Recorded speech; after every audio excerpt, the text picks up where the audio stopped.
إن الحمد لله نحمده ونستعينه ونستغفره ونعوذ بالله من شرور أنفسنا ومن سيئات أعمالنا من يهد الله فلا مضل له ومن يضلله فلا هادي له جل عن الشبيه والمثيل والنظير لا مثل له ولا مثيل له ولا شبيه له ولا شبه له ولا مضارع له ولا مخاصم له ولا ضد له ولا ند له وهو الأحد الصمد الذي لم يلد ولم يولد ولم يكن له كفوا أحد وأشهد أن محمدًا عبده ورسوله وخليله الذي أرسله بالحق بشيرا بين يدي الساعة من يطع الله ورسوله فقد رشد ومن يعصهما فإنه لا يضر إلا نفسه ولا يضر الله شيئا أعوذ بالله من الشيطان الرجيم بسم الله الرحمن الرحيم إن الذين آمنوا وعملوا الصالحات لهم جنات تجري من تحتها الأنهار ذلك الفوز الكبير أما بعد সকল প্রশংসা সকল তারিফ সেই মহান রবের জন্য যিনি আমাদেরকে প্রতি সপ্তাহের ন্যায় আজও মসজিদে সুস্থতার সাথে উপস্থিত হওয়ার তৌফিক দিয়েছেন। এই জন্য মহান রবের দরবারে শুকরিয়া জ্ঞাপন করে বলি আলহামদুলিল্লাহ। সেই সাথে দুরুদ ও সালাম বর্ষিত হোক মানবতার মুক্তির দূত সৈয়দনা মুহাম্মদ সাল্লাল্লাহু আলাইহি ওয়াসাল্লামের ওপর।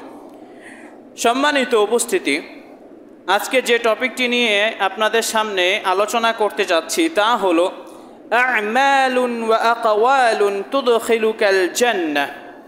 আল্লাহর নবী তার উম্মতের জন্য এমন কিছু আমলের কথা বলে গিয়েছেন, এমন কিছু মৌখিক ইবাদতের কথা বলে গিয়েছেন, কেউ যদি সেই সমস্ত আমল এবং সেই সমস্ত মৌখিক ইবাদতগুলো আদায় করে আশা করা যায় আল্লাহ রব্বুল আলামিন তাকে জান্নাত দান করবেন। এর মধ্যে একটি হলো তিলাওয়াতুল কুরআন ওয়াল আমালু বিহ। এর মধ্যে একটি হলো কোরআন তেলাওয়াত করা এবং কোরআন অনুযায়ী আমল করা, কোরআনকে বোঝা, আল্লাহ তাআলা কি আদেশ করলেন কি নিষেধ করলেন তা বোঝা এবং তা থেকে বিরত থাকা। এই বিষয়ে একটি হাদিস রয়েছে عن جابر رضي الله عنه عن النبي صلى الله عليه وسلم قال জাবের রাদিয়াল্লাহু আনহু হতে বর্ণিত আল্লাহর নবী তিনি বলছেন আল কুরআনু মুশাফফাউন ওয়া মাহিলুন মুসাদ্দিকুন মান জাআলাহু আমামাহু কাদাহু ইলাল জান্নাতি। কিয়ামতের ময়দানে এই কোরআন আখিরাতে সুপারিশ করবে। এমন সুপারিশকারী কেউ কোরআন যদি কারো পক্ষে সুপারিশ করে স্বয়ং আল্লাহ রব্বুল আলামিন তার পক্ষে চলে আসবেন, স্বয়ং আল্লাহ রব্বুল আলামিন তার পক্ষে চলে আসবেন। মান জাআলাহু আমামাহু কাদাহু ইলাল জান্নাহ। এই কোরআনকে যে সামনে রেখে নিজের জীবনকে সাজাবে, এই কোরআনকে যে সামনে রেখে নিজের প্রতিটা বিষয়কে বাস্তবায়ন করবে, কাদাহু ইলাল জান্নাহ, এই কোরআন তাকে জান্নাতে নিয়ে যাবে। ওয়ামান জাআলাহু খালফা যাহরিহি সাকাহু ইলান নারি।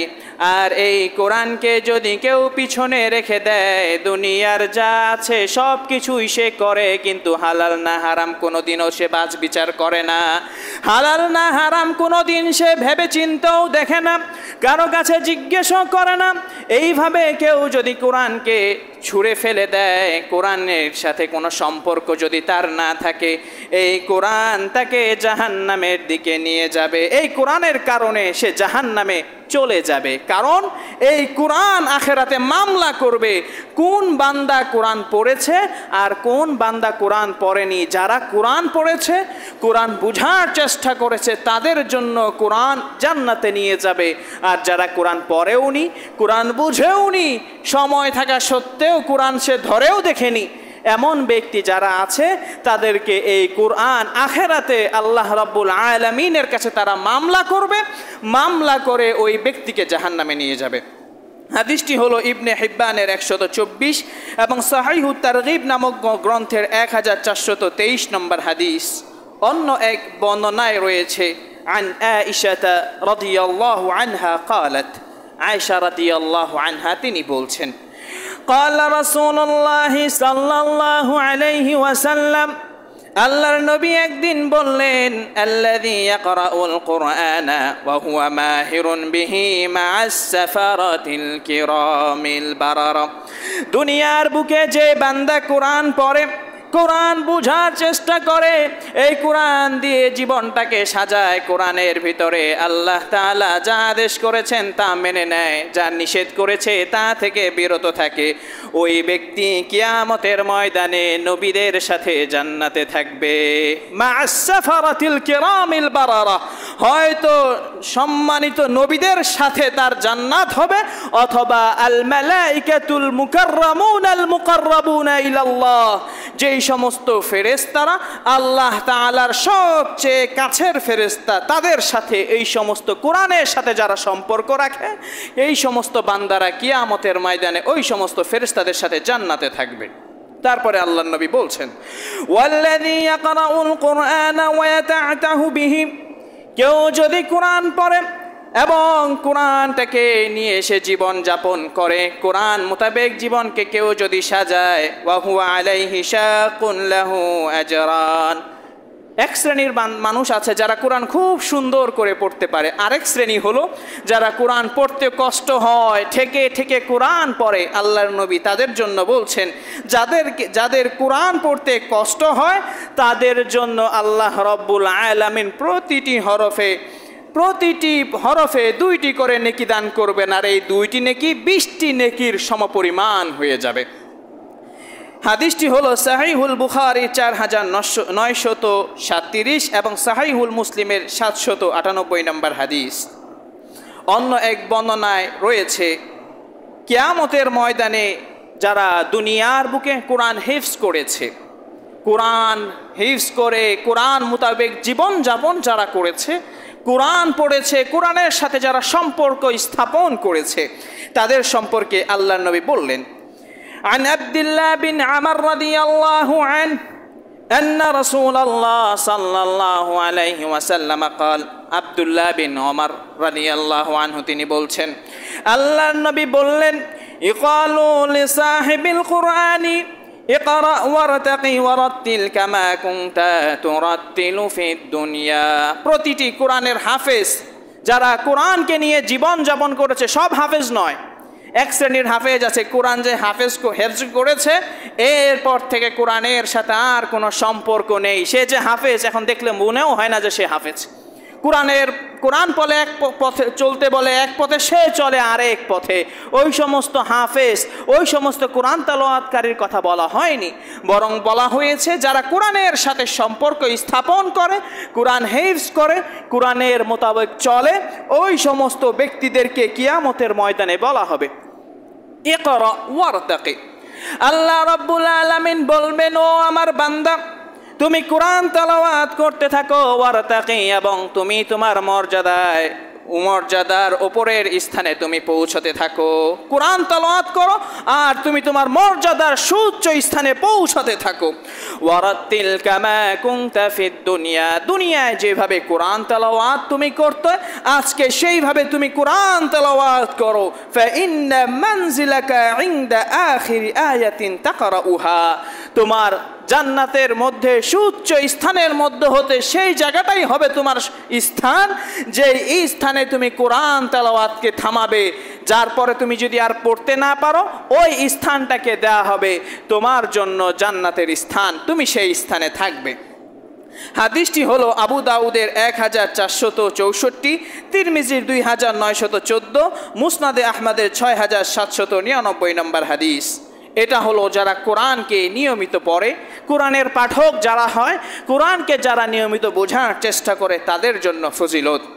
আল্লাহর নবী আরও কিছু কিছু কোরআনের কিছু কিছু অংশ, কিছু কিছু সূরা, এই সমস্ত সূরা বা কিছু আয়াতের ফজিলত বর্ণনা করে গিয়েছেন। কেউ যদি ওই সমস্ত কোরআন এবং ওই সমস্ত যে ফজিলতপূর্ণ আয়াত আছে সেগুলোও পাঠ করে তার জন্যও জান্নাতের ঘোষণা দিয়েছেন। এর মধ্যে একটি হলো ফাদাইলু আয়াতুল কুরসি, আয়াতুল কুরসি, যেটা আমরা প্রতিদিন ফরজ সালাতের পরে পড়ে থাকি। আল্লাহর নবী সাল্লাল্লাহু আলাইহি ওয়াসাল্লামের একটি হাদিস রয়েছে এই বিষয়ে। আন আবি উমামা রাদিয়াল্লাহু আনহু قال, আবু উমামা রাদিয়াল্লাহু আনহু তিনি বলছেন, قال رسول الله صلى الله عليه وسلم, আল্লাহর নবী বলেছেন, মান ক্বারা আয়াতাল কুরসি ফি দুবুরি কুল্লি সালাতিন মাকতুবাতিন লাম ইয়ামনাহু মিন দুখুলিল জান্নাতি ইল্লা আইয়ামুত।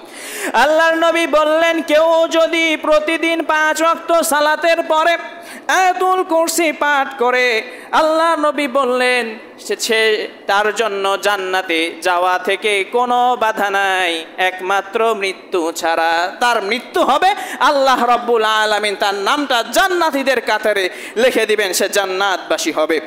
হাদিসটি হলো আত-তারগীব ওয়াত তারহিব নামক গ্রন্থের 2 নম্বর খণ্ডের 221 এবং সাহিহুল জামি' নামক গ্রন্থের 3644 নম্বর হাদিস। এ থেকে বোঝা যায় যে আয়াতুল কুরসি এটা কত গুরুত্বপূর্ণ একটি আমল।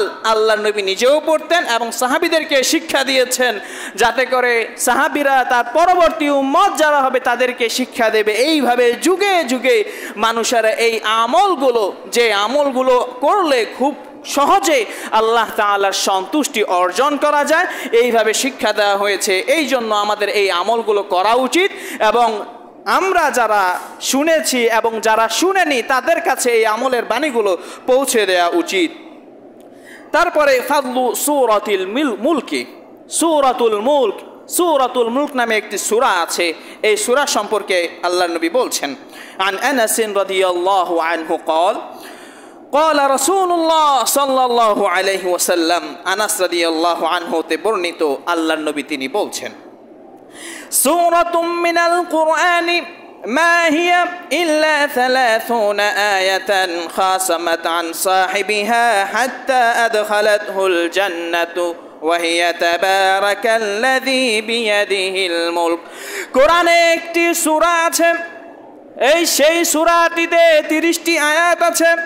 কেউ যদি প্রতিদিন ঘুমানোর আগে দিয়ে অথবা ইশারের পরে এই 30টি আয়াত প্রতিদিন পাঠ করে ঘুমায়, কিয়ামতের ময়দানে এই সূরাটি তার পক্ষে সাক্ষ্য দেবে।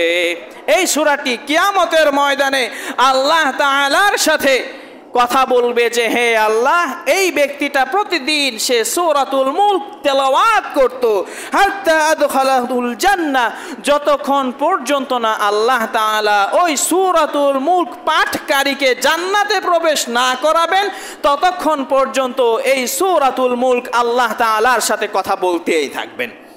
হাদিসটি হলো সাহিহুল জামি'ের 3644 নম্বর হাদিস। অন্য এক বর্ণনায় এসেছে, عن أبي هريرة رضي الله عنه قال, قال رسول الله صلى الله عليه وسلم, سورة من القرآن, قرآনের একটি সূরা আছে, 30 আয়াতান শুফিআত লিরাজুলিন হাত্তা গুফিরা লাহু। ওই সূরাটি কিয়ামতের ময়দানে আল্লাহ তাআলার কাছে সুপারিশ করবে। কত সময় পর্যন্ত সুপারিশ করবে? হাত্তা গুফিরা লাহ, যতক্ষণ পর্যন্ত না আল্লাহ তাআলা তাকে মাফ করেন ততক্ষণ পর্যন্ত সেই সূরাটি আল্লাহ তাআলার কাছে ক্ষমা চাইতে থাকবে এবং ওই বান্দার জন্য জান্নাতের সুপারিশ করতে থাকবে। ওয়াহিয়া সূরাতুন তাবারাকাল্লাযী বিয়াদিহিল মুলক, আর সেই সূরাটির নাম হলো সূরাতুল মুলক, যে সূরাটি রয়েছে 29 নম্বর পারার 1 নম্বর সূরা। হাদিসটি হলো জামিউত তিরমিজি নামক গ্রন্থের 2891 নম্বর হাদিস। তারপরে ফাদলু সূরাতুল ইখলাস, সূরাতুল ইখলাস যেটা ছোট্ট একটি সূরা, এই সূরারও কিছু ফজিলত রয়েছে। একবার আনাস রাদিয়াল্লাহু আনহু একটি ঘটনা উল্লেখ রয়েছে, ফি কিসসাতির রাজুলিল্লাযী কানা ইয়াউম্মুল আনসারা ফি মসজিদি কুবা। একজন সাহাবী ছিলেন, সেই সাহাবী মসজিদুল কুবা নামে একটি মসজিদে ইমামতি করতেন। ওয়া কানা ইয়াকরাউ কুল হুয়াল্লাহু আহাদ ফি কুল্লি রাকআতিন। সেই সাহাবী সূরাতুল ফাতিহা শেষ করার পরে ভিন্ন একটি স্থান থেকে তেলাওয়াত করত, সেখান থেকে তেলাওয়াত শেষ করার পর আবার সূরাতুল ইখলাস পাঠ করত। এইভাবে প্রতিটি রাকাতে, প্রথম রাকাতেও দ্বিতীয় রাকাতেও সে তেলাওয়াত সূরাতুল ফাতিহা শেষ করার পরে অন্য একটি সূরা মিলাতো, সেই সূরা মিলানোর পরে সে আবার সূরাতুল ইখলাস পাঠ করত। আল্লাহর নবী সাল্লাল্লাহু আলাইহি ওয়াসাল্লামের কাছে সাহাবীরা নালিশ জ্বালালেন। আল্লাহর নবী তারপর সেই সাহাবীকে জিজ্ঞেস করলেন, মা ইয়াহমিলুকা আন তাকরা হাযিহিস সূরাতা ফি কুল্লি রাকআতিন। ও আমার সাহাবী, সাহাবীরা, অন্যান্য সাহাবীরা তোমার নামে অভিযোগ দিয়েছে আমার কাছে, তুমি নাকি প্রতি রাকাতে সূরাতুল ফাতিহার পরে অন্য একটি সূরা মিলিয়ে তুমি নাকি সূরাতুল ইখলাস পাঠ করো, ঘটনা কি সত্য নাকি? সাহাবী বললেন, হে আল্লাহর রাসূল, ফাকালা ইয়া রাসূলাল্লাহ ইন্নী উহিব্বুহা। হে আল্লাহর রাসূল, আমি সূরাতুল ইখলাস প্রতি রাকাতে সূরাতুল ফাতিহা পাঠ করার পর আমি সূরাতুল ইখলাস পড়ি, কারণ এই সূরাতুল ইখলাসকে আমি অনেক ভালোবাসি। আল্লাহর নবী বললেন, ইন্না হুব্বাহা আদখালাকাল জান্নাহ। সূরাতুল ইখলাসের প্রতি তোমার এই ভালোবাসা তোমাকে জান্নাতে প্রবেশ করিয়ে ছাড়বে। হাদিসটি হলো তিরমিজির 2901 নম্বর হাদিস। অন্য এক বর্ণনায় রয়েছে, عن معاذ بن أنس رضي الله عنه عن النبي صلى الله عليه وسلم قال من قرأ قل هو الله أحد حتى يختمها 10 مرات, কেউ যদি সূরাতুল ইখলাস 10 বার পাঠ করে, বানাল্লাহু লাহু কাসরান ফিল জান্নাহ, তাহলে আল্লাহ রাব্বুল আলামিন তার জন্য জান্নাতে একটি প্রাসাদ নির্মাণ করবেন। হাদিসটি হলো মুসনাদে আহমদের 3 নম্বর খণ্ডের 437 নম্বর পৃষ্ঠায়। এরপরে কিছু জিকির আজকার রয়েছে। এই সমস্ত জিকির আজকারগুলোতেও আল্লাহর নবী এমন কিছু ফজিলতের কথা বর্ণনা করেছেন যাতে করে বান্দারা খুব সহজে সেই আমলগুলো করতে পারে এবং যাতে করে তারা জান্নাত প্রাপ্তদের অন্তর্ভুক্ত হতে পারে। এর মধ্যে একটি হলো সুবহানাল্লাহি ওয়ালহামদুলিল্লাহি ওয়ালা ইলাহা ইল্লাল্লাহু ওয়াল্লাহু আকবার। এই দোয়াটি সম্পর্কে একটি হাদিস রয়েছে, আন ইবনে মাসউদ রাদিয়াল্লাহু আনহু قال قال رسول الله صلى الله عليه وسلم। ইবনে মাসউদ রাদিয়াল্লাহু আনহু তিনি বলেন, আল্লাহর নবী বলেছেন, লাকিতু লাইলাতান উসরিয়া বি ইব্রাহিম। যেদিন আমি আল্লাহর নবীকে লাইলাতুল ইসরায়ের রাতে, যে রাতে আল্লাহর নবীকে আল্লাহ রাব্বুল আলামিনের সাথে সাক্ষাৎ করার জন্য নিয়ে যাওয়া হলো, ওই রাতে আল্লাহর নবী সাইয়্যিদানা ইব্রাহিম আলাইহিস ওয়াসাল্লামের সাথে সাক্ষাৎ হলো। ইব্রাহিম আলাইহিস ওয়াসাল্লাম আমাদের নবীকে বললেন, ইকরা উম্মাতাকা মিন্নি আসসালাম। ও নবী মুহাম্মদ, আমার পক্ষ থেকে তোমার উম্মত যারা রয়েছে তাদেরকে সালাম পৌঁছে দিও। ওয়া আখবিরুহুম আন্নাল জান্নাতা তাইয়্যিবাতুত তুরবাতি, তোমার উম্মতদেরকে জানিয়ে দিও জান্নাতের মাটিগুলো হবে সর্বোত্তম মাটি। ওয়া আযবাতাল মাই, জান্নাতের পানিগুলো হবে সবচেয়ে সুমিষ্ট পানি। ওয়া আন্নাহা কায়ান, জান্নাতে রয়েছে অনেক ভূমি, অনেক খালি জমি পড়ে আছে জান্নাতে। وأنها غرسها سبحان الله والحمد لله ولا إله إلا الله والله أكبر। ওই যে জান্নাতের খালি জমিগুলো কেউ যদি চায় সেই জান্নাতের খালি জায়গাগুলো গাছ দিয়ে পূরণ করে ফেলবে, সে যেন সুবহানাল্লাহি ওয়ালহামদুলিল্লাহি ওয়ালা ইলাহা ইল্লাল্লাহু ওয়াল্লাহু আকবার এই দোয়াটা বেশি বেশি করে যেন পাঠ করে। হাদিসটি হলো তিরমিজির 3462 নম্বর হাদিস।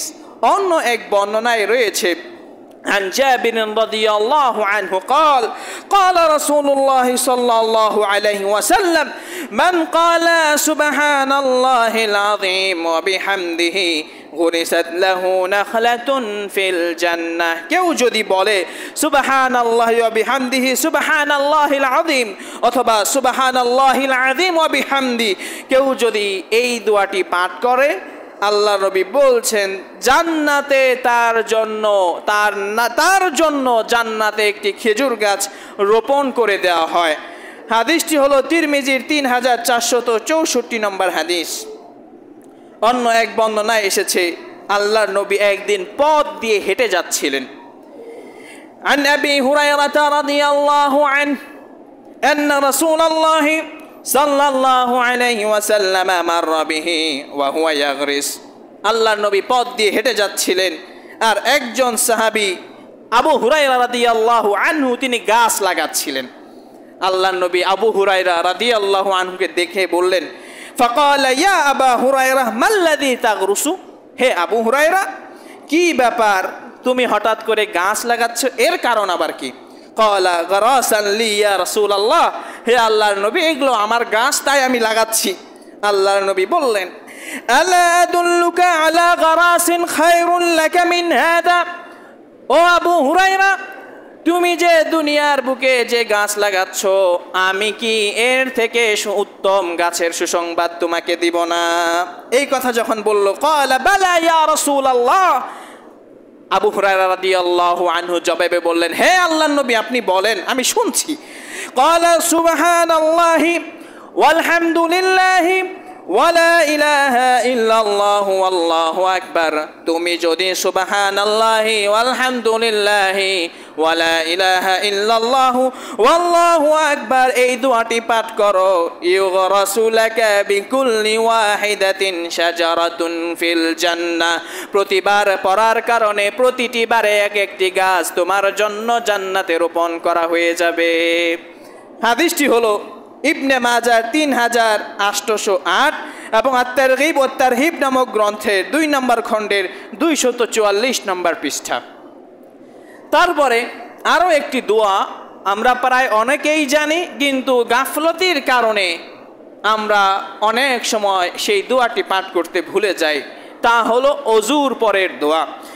এই অজুর পরের দোয়া সম্পর্কে আল্লাহর নবী বলছেন আন উকবাত ইবনে আবির রাদিয়াল্লাহু আনহু قال قال رسول الله صلى الله عليه وسلم ما منكم من أحد يتوضأ فيبلغ أو فيسبغ الوضوء ثم يقول أشهد أن لا إله إلا الله وحده لا شريك له وأن محمدا عبده ورسوله إلا فتحت له أبواب الجنة الثمانية يدخل من أيها شاء।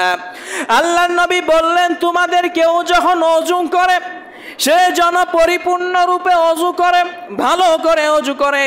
অজু করার পর সে যেন এই দোয়াটি পাঠ করে, আশহাদু আল্লা ইলাহা ইল্লাল্লাহু ওয়াহদাহু লা শারীকা লাহু ওয়া আন্না মুহাম্মাদান আবদুহু ওয়া রাসূলুহু। এই দোয়াটি যেন পাঠ করে। কেউ যদি এই দোয়াটি অজুর পরে পাঠ করে, তাহলে তার জন্য জান্নাতের 8টি দরজা খুলে দেওয়া হবে। ইয়াদখুলু মিন আইহা শা, সেই 8টি দরজার যে কোনো দরজা দিয়ে জান্নাতে প্রবেশ করতে পারবে। হাদিসটি হলো সহিহুল মুসলিমের 234 নম্বর হাদিস। তবে এই দোয়াটি পাঠ করতে গিয়ে অনেকে একটা ভুল করে বসে, সেটি হলো অনেক ব্যক্তিকে দেখবেন তারা এই দোয়াটি পাঠ করার সময় পশ্চিম দিকে ফিরে আঙ্গুল তুলে এইভাবে বলে, আশহাদু আল্লা ইলাহা ইল্লাল্লাহু ওয়াহদাহু লা শারীকা লাহু ওয়া আশহাদু আন্না মুহাম্মাদান আবদুহু ওয়া রাসূলুহু। পশ্চিম দিকে আঙ্গুল তুলে তারা পড়ে, এইটা হাদিস সম্মত নয়, এটা হলো হাদিস বিরোধী কাজ, এমনটা করা যাবে না। আল্লাহর নবী শুধুমাত্র দোয়াটা পড়তেন, আর যারা এই আঙ্গুল তুলে পড়ে এই ক্ষেত্রে অনেক ফজিলত বর্ণনা করে। এই হাদিসটি সম্পূর্ণ মাউদু, সম্পূর্ণ জাল হাদিস, ওই হাদিস অনুযায়ী আমল করা যাবে না। আপনি যদি অজু করেন, অজু করার পরে শুধু দোয়া পাঠ করবেন, এবং কাউকে যদি দেখেন যে কেউ পশ্চিম দিকে আঙ্গুল তুলে এই দোয়াটি পাঠ করছে, তাকে বিনয়ের সঙ্গে সতর্ক করে দেবেন যে চাচা বা মুরব্বী বা ভাই, আল্লাহ নবী এইভাবে পড়তেন না, আল্লাহ নবী শুধু দোয়াটা পড়তেন। এইভাবে করলে আপনি আপনার ভালো একটা আমলের সাথে আর একটা বিদআত যুক্ত করে দিলেন, আর কখনো বিদআত যে আমলের সাথে যুক্ত হয়ে যায় ওই আমল আল্লাহর দরবারে কবুল হয় না। এভাবে সুন্দর করে বুঝিয়ে দেবেন। তারপরে ফাদিলাতু কওলি লা হাওলা ওয়ালা কুওয়াতা ইল্লা বিল্লাহ, লা হাওলা ওয়ালা কুওয়াতা ইল্লাল্লাহ ইল্লা বিল্লাহ, এই যে দোয়াটা রয়েছে, জিকির রয়েছে, এই জিকিরটারও অনেক ফজিলত রয়েছে। এই বিষয়ে একটি হাদিস রয়েছে, আল্লাহর নবী সাল্লাল্লাহু আলাইহি ওয়াসাল্লাম তিনি বলছেন, আন নবী মুসা রাদিয়াল্লাহু আনহু قال قال رسول الله সাল্লাল্লাহু আলাইহি ওয়াসাল্লাম, আবু মুসা রাদিয়াল্লাহু আনহু হতে বর্ণিত, আল্লাহর নবী বলেছেন, আলা আদুল্লুকা আলা কানজিম মিন কুনুজিল জান্নাহ, ও আমার সাহাবী আবু মুসা, তোমাকে কি জান্নাতের সবচেয়ে উত্তম সম্পদের সুসংবাদ আমি দিব না? সাহাবী বললেন, বালা ইয়া রাসূলুল্লাহ, হ্যাঁ আল্লাহর নবী, অবশ্যই আপনি আমাকে সেই সুসংবাদটি দিন। আল্লাহর নবী তখন বললেন, কুল লা হাওলা ওয়ালা কুওয়াতা ইল্লা বিল্লাহ, হে আবু মুসা, তুমি লা হাওলা ওয়ালা কুওয়াতা ইল্লা বিল্লাহ এই দোয়াটি পাঠ করো। হাদিসটি হলো সাহিহুল বুখারীর 6384 এবং সাহিহুল মুসলিমের 2704 নম্বর হাদিস। অন্য এক বর্ণনায় রয়েছে, আন আবি যাররিন রাদিয়াল্লাহু আনহু قال আওসানি খালিলি, আমার প্রিয় নবী আমাকে নসিহত করেছেন, উপদেশ দিয়েছেন, أن أكثر أن أكثر من قولي لا حول ولا قوة إلا بالله, আমি যেন বেশি বেশি করে লা হাওলা ওয়ালা কুওয়াতা ইল্লা বিল্লাহ এই জিকিরটি করি। ফাইন্নাহা কানজুন মিন কুনুজিল জান্নাতি, কেননা এই দোয়াটি হলো জান্নাতের সর্বোত্তম সম্পদ পাওয়ার দোয়া। হাদিসটি হলো আস-সিলসিলাতুস সাহিহা নামক গ্রন্থের 2166 নম্বর হাদিস। সর্বোপরি যে কথাটা বলতে চাই, আমাদের দেশের যে পরিস্থিতি রয়েছে, আমাদের প্রত্যেকেরই উচিত সেই যারা বিভিন্ন জেলাতে যারা বন্যায় ডুবে গিয়েছে তাদের পাশে দাঁড়ানো, তাদেরকে সহযোগিতার হাত বাড়িয়ে দেওয়া।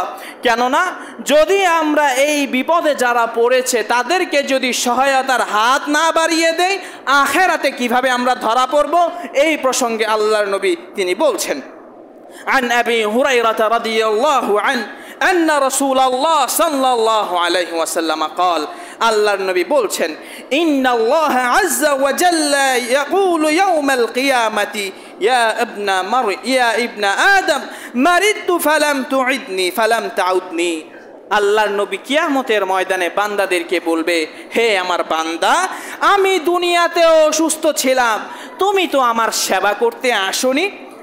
বান্দা বলবে, ইয়া রব্বি কাইফা আউদুকা ওয়া আনতা রব্বুল আলামিন, বান্দা বলবে, হে আমার রব, আমি কিভাবে আপনার সেবা করতে আসব, আপনি তো বিশ্বজগতের রব। আল্লাহ বলবেন, আমা আলিমতা আন্না আবদি ফুলানান মারিদা ফালাম তাউদহু, তুমি কি জানোনি আমার বান্দা অমুক সে অসুস্থ ছিল, তুমি তার পাশে দাঁড়াওনি, তার সহযোগিতা করনি, তোমার সাধ্য ছিল সহযোগিতা করার, তুমি তার পক্ষে সহায়তা করনি। যদি তুমি তাকে সহায়তা করতে, তাহলে আজকে তুমি আমাকে পেতে, আমাকে সাহায্যকারী হিসেবে পেতে। তারপর আরো এক বান্দাকে বলবে, ইস্তাতআমতুকা ফালাম তাতঈমনি, ও আমার বান্দা, আমি ক্ষুধার্ত ছিলাম, তুমি আমাকে খাওয়াওনি। قال يا رب وكيف أطعمك وأنت رب العالمين বান্দা বলবে হে আমার রব আমি কিভাবে আপনাকে খাওয়াতে পারি আপনি তো বিশ্বজগতের রব আমা আলিমতা আন্নাকা লাউ আত'আমতাহু লা ওয়াজাদতা যালিকা ইনদি তুমি কি জানতে না তোমার পাশের ঘরের লোক সে অনাহারে ছিল তুমি তাকে একবেলা খাবারও দাওনি একটু খোঁজ খবরও নাওনি তারা ঠিকমতো খেতে পারছে কিনা যদি তুমি তাদেরকে খাওয়াতে তাহলে আমাকে সেখানে পেতে আরেক বান্দাকে আল্লাহ বলবেন ইয়া ইবনা আদম ইস্তাইকাইতুকা ফালাম তাসকিনি তোমার কাছে আমি একটু পানি চেয়েছিলাম তুমি আমাকে পানি পান করাওনি ক্বালা ইয়া রব কাইফা আসকিকা ওয়া আনতা রাব্বুল আলামিন বান্দা বলবে হে আমার রব আপনি তো বিশ্বজগতের প্রতিপালক আপনাকে কি করে আমি দুনিয়াতে পানি পান করাবো আল্লাহ বলবেন তুমি কি জানতে না তোমার পাশে এক বান্দা সে বিপদে ছিল হতে পারে তার কল নষ্ট হয়ে গিয়েছে অথবা সে কোনো বিপদে পড়েছে তুমি যদি তাকে পানির ব্যবস্থা করে দিতে তাহলে তুমিও আমাকে সেখানে পেতে তাহলে তুমিও আজকে আমাকে সেখানে পেতে এইভাবে যাদেরকে আল্লাহ রাব্বুল আলামিন জিজ্ঞাসা করবেন যদি আমরা উত্তর না দিতে পারি আমরা আখিরাতে ধরা পড়ে যাব এই জন্য আমার ভাইয়েরা আমাদের এলাকার কিছু যুবক তারা সিদ্ধান্ত নিয়েছে যে তারা এই দানগুলোকে কিভাবে সেই সমস্ত বন্যায় যারা আক্রান্ত রয়েছে তাদের কাছে পৌঁছে দেবে এবং সালাতের পরে তারা একটা বক্স নিয়ে তারা গেটের সামনে দাঁড়াবে আপনারা এই বন্যায় যারা আক্রান্ত হয়েছে তাদের জন্য সাধ্য অনুযায়ী আপনারা দান করবেন পরবর্তীতে আরও বেশি করে যত দান করা যায় এটা হলো সুযোগ আমাদের জন্য সুযোগ আমি মনে করি বর্তমানে যত নফল ইবাদত রয়েছে এর মধ্যে সবচেয়ে শ্রেষ্ঠতম নফল ইবাদত বর্তমানে হলো যারা বন্যায় আক্রান্ত হয়েছে তাদের পাশে দাঁড়ানো আমি মনে করি বর্তমানে এটা সবচেয়ে বড় নফল ইবাদতের অন্তর্ভুক্ত এই জন্য আমার ভাইয়েরা আমরা সাধ্য অনুযায়ী এই বন্যায় যারা আক্রান্ত হয়েছে তাদের পাশে দাঁড়াবো আল্লাহ রাব্বুল আলামিন আমাদের প্রত্যেককেই সকল প্রকার মুসলমানদের পাশে সাহায্য করার এবং পাশে দাঁড়ানোর তৌফিক দান করুন আমিন ওয়া আখিরু দাওয়ানা আলহামদুলিল্লাহি রাব্বিল আলামিন। মুসাফির একজন মহিলা আছে